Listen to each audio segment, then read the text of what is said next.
One case that I will always remember is a young man. He is now, he's nearly 30, but I first met him when he was about 10 years old, and he had a very severe infection, and after that he had severe inflammatory bowel disease, and he failed to thrive, he didn't grow, and we diagnosed him as having chronic granulomatous disease.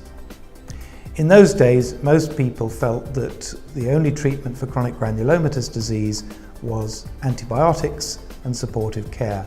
And we tried that with him, but unfortunately his bowel disease was very bad and he failed to grow. And he was a very small, thin little boy at 14 who looked about the size of a 9-year-old.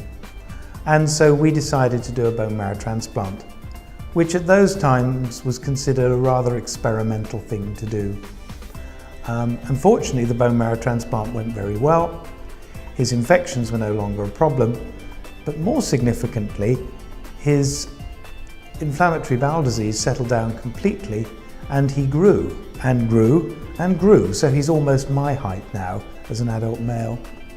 And some years later, he came up to me and he said, "Do you know what is the most important thing about having had a bone marrow transplant for my chronic granulomatous disease?" And I thought for a moment and I said, "Well, that you feel healthy, that you don't have infections." "No." He said, and I said, "Is it that you've grown?" And he said, "Not exactly." So I said, "Well, what is it?" And he said, "I've got a girlfriend."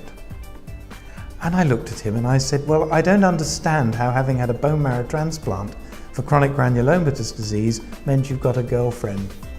And he said this to me, he said, "Very small men don't get girlfriends."